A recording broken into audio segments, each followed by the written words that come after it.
Hola, buenas noches compañeros. A mí me correspondió el tema de condensadores. Vamos a pasar a dar la definición de condensadores y los tipos que hay. Temas que nos correspondió: condensadores, autoacoplador y voltaje. Presentado por Sandra Pinzón, Luz Adriana Ospina y Dayana Suárez. Condensadores. Un condensador es un componente eléctrico que almacena carga eléctrica. Tipos de capacitores o condensadores. Se clasifican según su dieléctrico que se utiliza. Los electrónicos son de condensadores que tienen polaridad, es decir, que tienen positivo y negativo.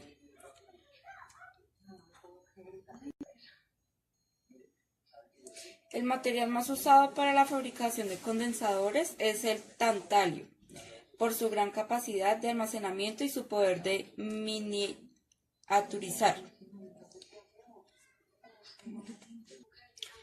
Podemos dar como definición que este material provoca muchas muertes por su tipo de material. Los condensadores eléctricos están formados por una gran disposición química corrosiva, por eso siempre hay que conectarlos con la polaridad correcta. También se puede clasificar como fijos o variables. Los fijos tienen un valor de la capacidad fija y los variables tienen una capacidad que se puede ajustar. Estos son los tipos de condensadores. Tenemos cerámico, condensador de tantalio y condensador eléctrico. Todos clasificados por SMD. Buenas noches compañeros, a mí me tocó el tema de los autoacopladores. El tema que me correspondió es el Buenas noches compañeros, el tema que me corresponde es el autoacoplador. Entonces dice que el autoacoplador es un circuito integrado, compuesto por un diodo de LED y un fototransistor. Cuando se une el LED y el fototransistor con una señal circular, una luz brillante hacia la LED.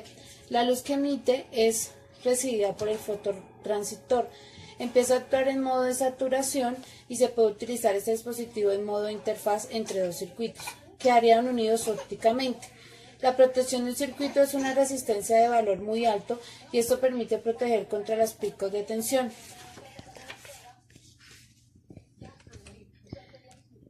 ¿Qué utilidades tiene el autoacoplador? Interfaces de circuito lógico, interfaces entre señales de corriente alterna y circuitos lógicos, en sistemas de recepción como la telefonía, control de potencia y a modo de relé. ¿Cómo podemos utilizar el autoacoplador? Su función principal es aislar, sobre todo en proyectores de D y Y, como estos que vemos en la imagen.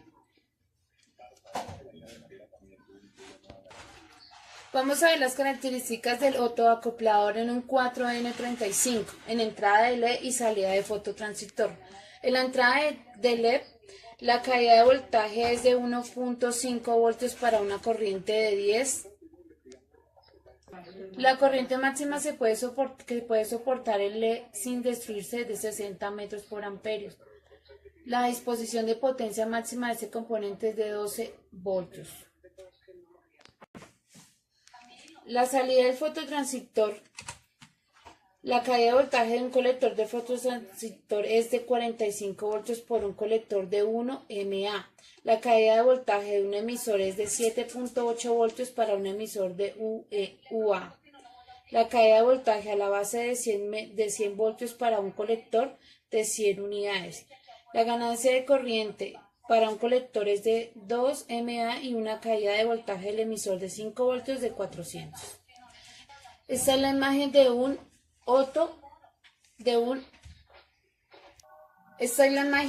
autoacoplador, donde podemos ver que la entrada, al activar el pin, o sea, los voltios que pueden ir en ceros, y este es un 4N35. Como podemos ver, va con pilas AA. El tema de el voltaje. Bueno, el voltaje es la cantidad de voltios que actúan en un aparato o sistema eléctrico. es la capacidad física que tiene un circuito eléctrico debido a que impulsa a los electrones a lo extenso de un conductor. Esto quiere decir que un voltio conduce energía eléctrica con mayor o menor potencia.